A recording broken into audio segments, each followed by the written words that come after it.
Hello and welcome to Patch Math, where today we are going to patch your math knowledge over derivatives and tangent lines. Take a moment to take in this problem. If you'll notice, it is a word problem. We're going to have to visualize an ellipses and the slopes of an ellipses, and we're going to have to understand the definition of tangent line. When I was a student, the biggest hurdle for me was I knew how to do the processes, and I often didn't know what they were called. So I didn't know to pull from a process I actually knew how to do. In this case, they're also asking us to find where the tangent line has a slope of 1. Well, the cool thing about tangent lines is the fact they have the same slope as the curve that they are touching. All right, that's a key piece of information here. Here is our curve. The issue is it's not a function. Let's visualize this for a minute. I went ahead and took the liberty of sketching up a basic graph of an ellipses. A basic graph of an ellipses is going to look like this. We are going to have 2 points where that slope is 0. Now, what did I just say there? We're going to have 2 points where that slope is 1. Well, I mean, we are also going to have 2 points where that slope is 0. That's not what this problem asks us. The slope is 1. The issue is that the ellipses is not a function. So we're going to have to look at each part of it separately. In this case, we are going to solve this for y, and you're going to see what I mean. I'm going to put this sketch over to the side and bring up our function. We're going to pull from good old-fashioned algebra skills here by solving for y using opposite PEMDAS to guide the opposite operations we're going to do equally on both sides of the equal sign. If you need help with that, I do have other videos that help review how to solve equations. But if you're watching this video, you're in calculus and you probably know how to do that pretty well by now. In this case, opposite PEMDAS tells us we are going to take the x off first. We're doing the opposite operation equally on both sides. So that x squared is positive and being added, so we're going to subtract it off to get it to cancel. That leaves us with 2, positive 2, y squared equal to 1 minus x squared. So far, all we've had is algebra, and it's going to continue to be that way. We're going to divide 2 off from each side.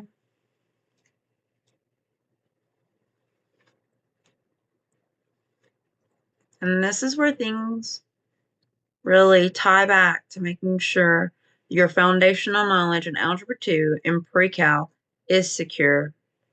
We have a square there on our y. In order to undo a square, we cannot just use that opposite operation of square root. We also have to add back in the fact that squares undo negatives. So we have to consider the positive negative square root when we undo it. And what we do to one side of an equation, we must do the exact same to the other side. And that's to retain the original equality of the equation, much like equivalent fractions. So we have found y. We might want to write it in its 2 separate pieces, but for now, I'm going to leave it as 1 piece. And you'll see why when we're done, I'm sure. So y is equal to that positive negative square root of 1 minus x squared over 2. Now, I'm going to go ahead and rewrite this by translating a square root into its exponent form. Square root in exponent form is an exponent of 1/2. So that means this fraction, we have 1 minus x squared being raised to the 1/2 power. And that is over 2, which is also being raised to the 1/2 power. Lucky for us, exponent rules say, if you have this, we can split it up like so, where we pull that 2 to the 1/2 power out front, And, if you want to rewrite that square root here, that's fine. It's honestly just preference. And then we have this 1 minus x squared to the 1/2 power as well. So what I've done is brought that in to the numerator and the denominator. And that denominator is a constant. And so we can pull that out front, or excuse me, a coefficient because it's attached by multiplication. And we can just pull that out front with that 1/2 power. All right, and now we have this written in a more easy to use form.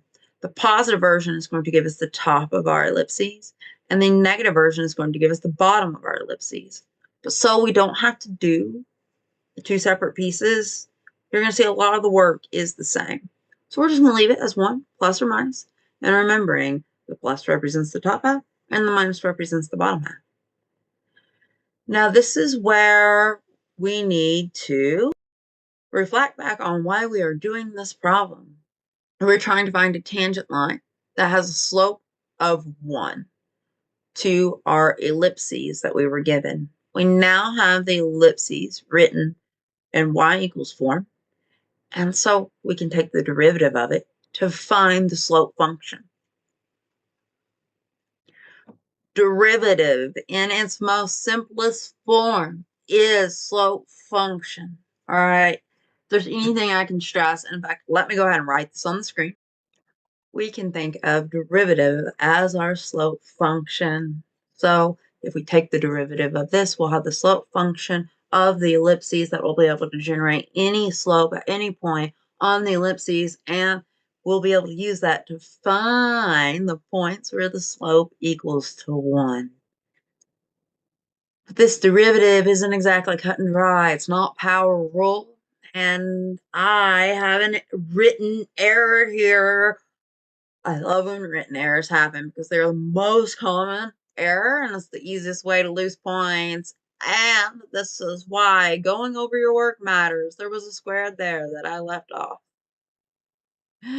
Check and recheck and check again. Awesome. So now that we have that corrected, we can see that we got chain rule in play. Lucky for us, we have this nice little constant. We're going to go ahead and leave it out front. Write it down and forget about it. Then we want to take what's remaining and use those pieces to link to chain rule. So if you don't remember chain rule, here is it in its simplest form. I'm going to go ahead and use some color coding here. If we can view as chain rule as a nesting of functions, like, how Russian nesting dolls nest, chain rule is very similar. We have a function g of x on the inside of a function f of x. So g of x gets plugged in for x in f.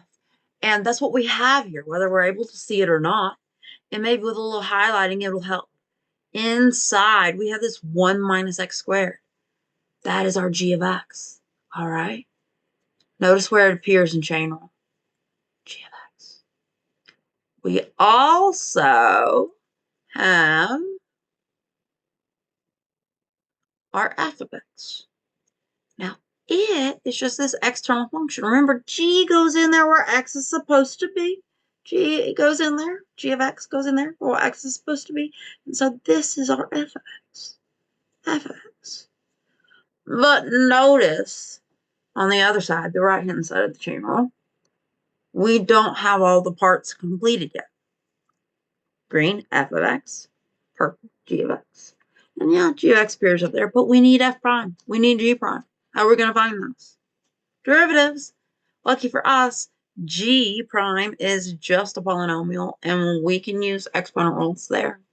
And then f prime ends up being a monomial, and we can still use power rule there. So let's go ahead and look at that. In this case, we have g of x defined as 1 minus, 1 minus x squared. We have f of x And that is, remember, g of x will go where x used to go. So if we're thinking about that in reverse, f of x is equal to x to the 1/2 power. And that makes sense, because if we take all of this and plug it in there, we will get this back out. You want to make sure that you're able to regenerate that if when you plug g of x into f of x. And then from here, we find our derivatives using the power rule. In this case, power rule says that the derivative of our constant 1 here, well, that's 0. No need to write it down. The derivative of negative x squared, we're going to bring that 2 down and multiply it by that negative, giving us a negative 2. And then x, and then that exponent becomes 2 minus 1. And 2 minus 1 is just 1. But x to the first power is just x, so we write it as such. G prime has been found. Then we look at f prime of x. Same thing, power rule. We're going to bring down that 1/2 out front. And then here, 1/2 minus 1, that's negative 1/2. And we have to show that power, negative 1/2. We'll deal with it here in a minute. Now we have the rest of the pieces. And if you'll see here, I'm going to change my color coding slightly because I want to make sure everything is super clear. There's G prime. Look where it appears in chain rule. There's G prime. It gets multiplied on the outside. And here's F prime. And here's the F prime around that G. Now, using those color coding parts, we can just piece it all back together, letting our constant hang out. We know that, multiply coefficients can just kind of hang out up front when we're doing derivatives. And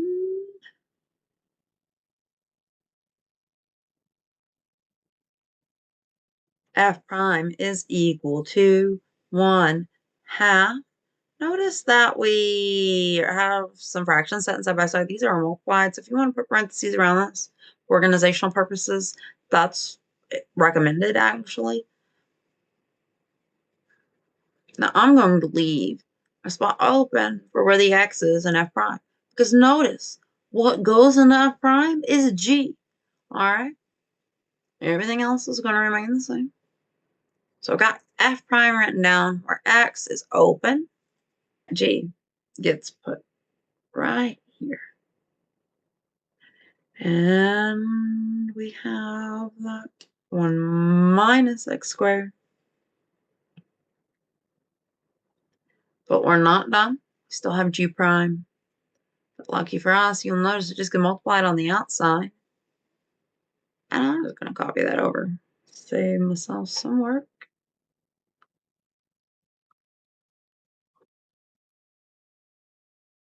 And around this, if you do not put parentheses around it, you will probably get it wrong because that looks like a minus, doesn't it? Let me fix this real quick. We are running into our other problem. And there we go. I'll copy that back down and put parentheses around it, please, because that is not subtraction. That is multiplication by the chain rule. Technically, that is a correct derivative. All right, here is our slope function, aka our derivative. And if I had wrote it this way on exam, I would actually get it wrong because that's y prime. That's why I copied it over in the beginning. Copy over errors happen. This is y prime. We use primes to represent derivatives. We want to simplify this to make it useful because what we're getting ready to do is figure out where y prime is equal to 1. That, remember our original word problem, slope of 1, tangent where the slope is 1. In other words, where our derivative function is equal to 1, where y prime is equal to 1. That's what this is saying. That's that breakthrough moment. We are just finding where the derivative is equal to 1.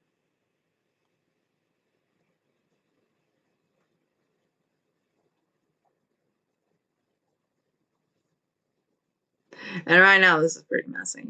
All right. So we are going to simplify y prime to make it easier to find the slope for when y prime is going to equal 1 on the ellipses, both the positive and the negative version of the function. We are considering them both at once. We're going to multiply these fractions. 1 times 1 is 1, and 2 times 2 to the 1/2 power. I'm going to go ahead and take that 2 to the 1/2 power back to its square root of 2 form. Just looks nicer to me.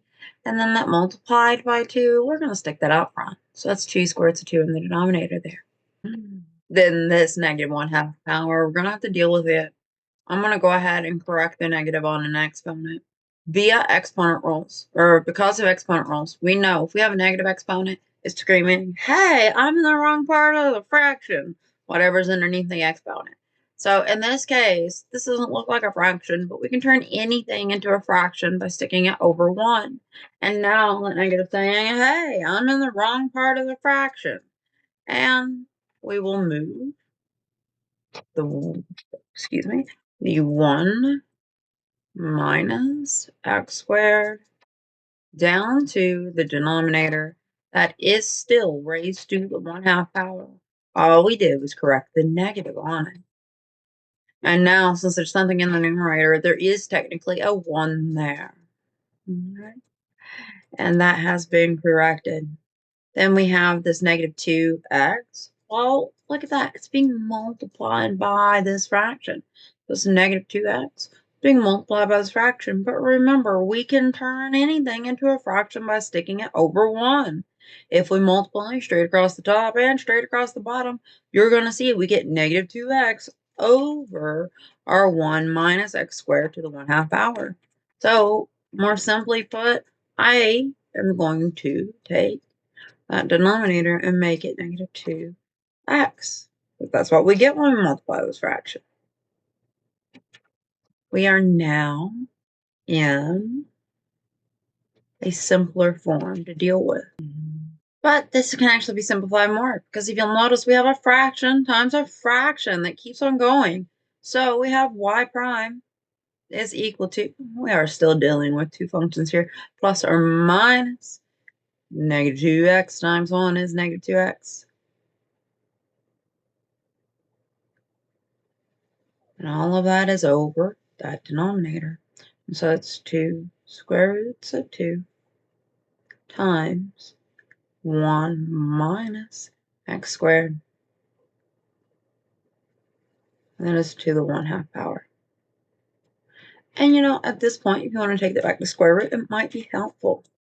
Because I understand things more simply one way, but you understand things more simply another way. And honestly, here it's triggering more of the correct information in my head. If in this instance I look at that 1/2 as a square root rather than an exponent, because it helps me know what to do next. So this is our most simplified form, and it doesn't look helpful yet, but you're going to see it becomes helpful. All right, what we have here is y prime, our slope function. And if you'll recall from our original word problem, we wanted that slope to be equal to 1, y prime equal to 1. So at this point, because I'm making y prime 1, I'm going to split this. And I'm splitting it based on one of them is going to be the positive version of this, and the other one is going to be the negative version of this. Because remember, we looked at that top part of that ellipses and the bottom part of the ellipses as separate functions when we split them up that way. At this point, we know at one point, based on that little graph we sketched, there will be the top half positive version of this, but a positive times a negative is a negative, and that, and a negative times a negative is a positive, so we get the same thing, but with the sign flipped positive. Normally, when I do a problem like this, I recommend to my students to don't solve both halves at once. But I'm going to actually recommend in this case that you do go ahead and do both sides, at least here in the beginning, so you have an idea of what you're dealing with. Now notice that we have a denominator. I want to get rid of that denominator. We're solving an equation. We're trying to solve for x. We don't want x to appear in two spots if it doesn't have to appear in two spots. So I'm going to multiply each side by the denominator to get it to simplify out, because it's not going to simplify out where it's currently at.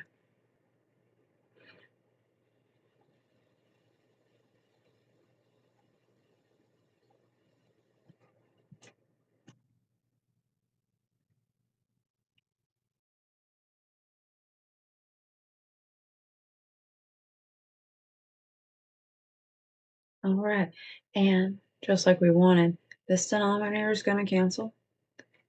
Just like we wanted, this denominator is going to cancel. And we are left with, well, that times 1 is just that. And that is equal to negative 2x, because that denominator canceled. And over here, same thing on the left-hand side, except for over here, this is equal to positive 2x.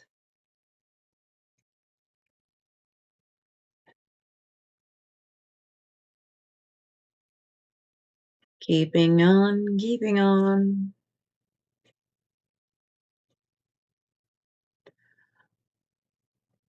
I want to get rid of the square root because I see that there's an x squared nested within it. So remember, whatever we do to one side of the equation, we can do the exact same thing to the other side of the equation. Or not that we can, we have to. What we do to one side of the equation, we have to do the exact same thing to the other side of the equation. So you remember earlier how I said that we have to do plus or minus square root all the way up here, because a square undoes the sign. In other words, it makes negatives positive. The square will change a negative to a positive. It changes everything positive or zero if you have to plug zero in there. So this side is the same already. What do you think is going to happen to this negative 2x squared and over here to this 2x squared? Well, let's see. Negative 2x squared, well, we have an exponent rule that says when we have two multiplied parts, we can bring the exponent into each of the multiplied parts separately. Negative 2 squared, that negative is under that square, and that is 4. And then x squared is just x squared. Over here, same thing. We bring the exponent into the 2, we get a 4. Bring the exponent into the x, we get an x squared. And look at that. We are back at the exact same problem. So we only have to solve one version of this. I have our symmetry here. So I just thought that was pretty cool. Now over here, notice we got 3 multiplied parts, 2, square root of 2, and square root. So we got to bring that 2 into each of those multiplied parts. 2 squared is 4. Square root of 2 squared, well, that is 2. That squared undoes that square root. 4 times 2 is 8. Then we have our square root of 1 minus x squared. The squared undoes that square root, and we are just left with 1 minus x squared. We get this exact same thing on the right-hand side. There's no sense in redoing it, so I'm just going to copy it over there so we can see it's the exact same thing. And from here on out, we can solve one version. I'm going to look at this one. I notice I have a quadratic here, all right? Sometimes we solve quadratics in a variety of different ways. And here, we're going to continue to simplify until we figure out that way. I am going to distribute my 8 inside rather than divide it off from both sides because I want to avoid fractions. I don't like them just as much as any student would. So, we get 8 minus 8x squared equal to 4x squared. What I like about this problem, we have an x squared, but not an x and an x squared, and so that changes our strategy. If we had both an x and an x squared, at this point, we would need to set equal to 0 and factor and solve. But in this case, we have an x squared only. It's appearing in 2 spots, but we don't have an x, just an x. So we are going to combine those x squareds. And in this case, that means I'm going to bring that ax squared over to that 4x squared. What we do to one side, we must do the exact same thing to the other side of the equation. These cancel. You're left with just that 8 over there. And over here, 4 plus 8 is 12. So 12x squared. Combining like terms there. We are going to divide 12 off from both sides.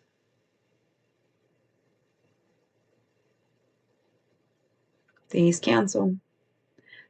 We are going to reduce 8 over 12. We can reduce that by a factor of 2 and get 4 over 6. But we can reduce that by another factor of 2 and also get 2 over 3. Or we could have just reduced by a factor of 4 to begin with and gone straight to 2 over 3 is equal to x squared. Here is a squared appearing, and we undo a square with a plus or minus square root. And that's where that second point comes back. Because at this point, like when I saw them go, they're the same thing. How's that going to generate 2 distinct different points? Well, that square pop back up. And when we undo a square, we undo it with a plus or minus square root. But if you are in calculus, you probably know you need to rationalize your denominators. So there may be teachers that want you to do that. Real quickly, if we do need to rationalize this denominator,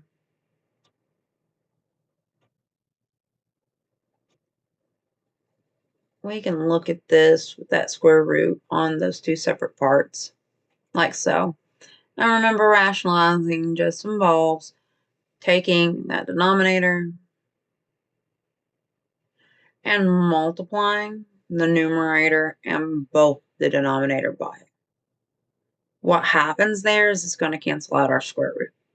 In other words, we don't like radicals in the denominator in mathematics. So if they ask you to rationalize, that is a fancy way of saying get rid of the radical in the denominator by multiplying it by itself. Square root of 2 multiplied by the square root of 3, that is the square root of 6. Then we look here, square root of 3 times square root of 3 is the square root of 3 squared. Square root of 3 squared is just 3. And there is our axis, or there are our x's, plus or positive square root of 6 over 3. And notice there is no square root on that 3. We rationalize it out. And negative square root of 6 over 3. And I'd like to say we're done at this point, but we're not. Oh, but we're not. This is a long problem, and that is okay. I'm going to separate this into 2 pieces again. We're going to look at x equals square root of 6 over 3. We're going to look at x equal negative square root of 6 over 3.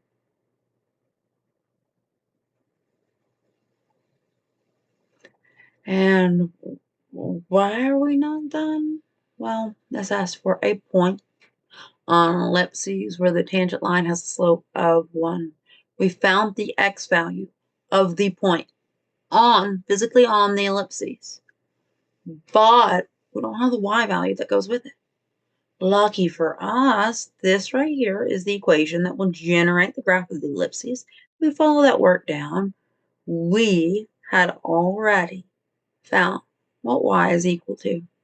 I'm going to use this form and bring it on down.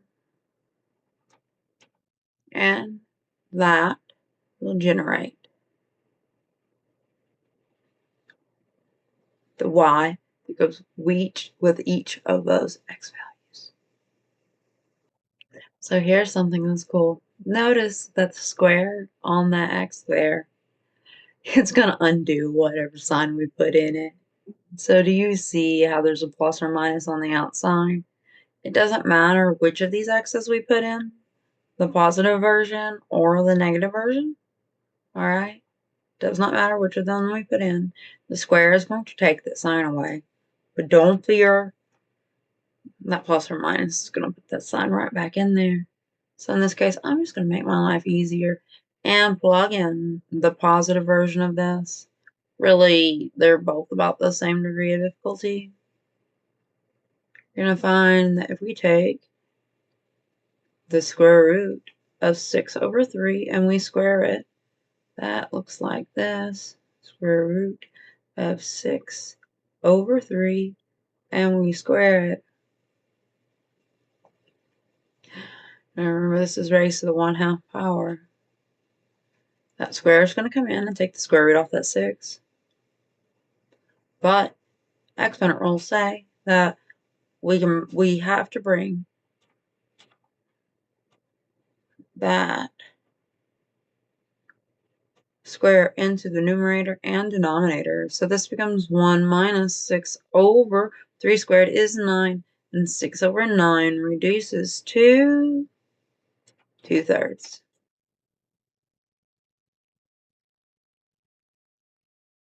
We have a fraction and fraction.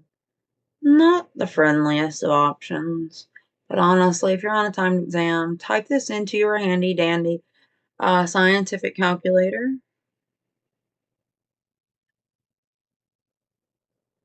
So I want to look at this a little differently. I'm going to put the fraction bar there and put this 2 here. Then that numerator, all right, we have 1 minus 2/3. Well, there's 1/3 left over when we subtract 2/3 from 1. Now we have 1/2. Excuse me, 1/3. Written there. We have 1/3 divided by 2. Technically, that's 1/3 divided by 2 over 1. If you're in calculus by now, you will know that if we have our fraction divided by a fraction, we can apply what's called keep, change, flip. In this case, keep the numerator, change the central fraction bar that represents division into multiplication, and flip the denominator. 2 over 1 becomes 1 over 2. And now you'll notice we have a fraction times a fraction. Now that is times, not x. And so I'm just going to write it like this. We have a fraction times a fraction here. Raised to the 1/2 power. And if we multiply straight across the top and straight across the bottom, you will see we end up with 1 over 6 all raised to the 1/2 power. We are aware that that is just the square root. Square root of 1 is 1. Square root of 6 is square root of 6. And those are the y's that go with your x's. Now the question is, which version of these goes with which version of these? That can be a little difficult. I'm going to bring back up our sketch.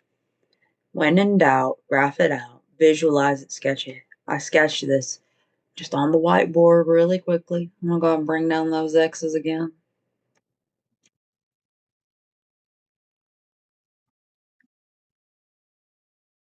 I recognize there are plus or minus x. Right, plus or minus there.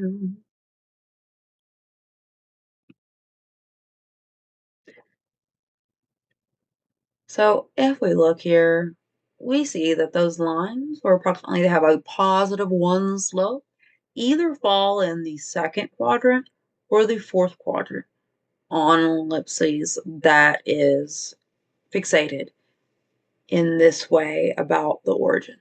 We know that the signs for the ordered pairs in the second quadrant are negative x's paired with positive y's, and we know the sign of the points in the fourth quadrant are positive x's paired with negative y's.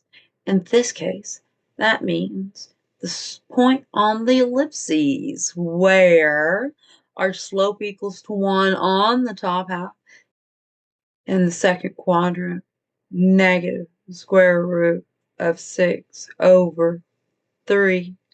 That x value is going to pair with a positive 1 over square root of 6. Now notice I forgot to rationalize that denominator, and honestly I'm going to want to rationalize it real quick. If your teacher required you to have the x rationalized, they're going to require you to have the y rationalized as well. In this case, we're just going to do the exact same thing. Multiply the square root of 6 by the numerator and the denominator.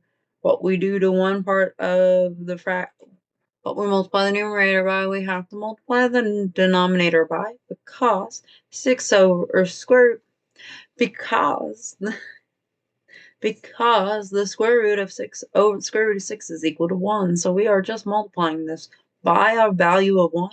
And anytime you multiply by a value of 1, it does not change the number that was originally there multiplied by 1. That's a long-winded way of saying this is the same as 1 over square root of 6. So square root of 6 over 6, that's square root of 6 over 6. And the second point, where the slope is equal to 1, would be the positive version of that x value in that fourth quadrant, paired with the negative version of our y value in this fourth quadrant.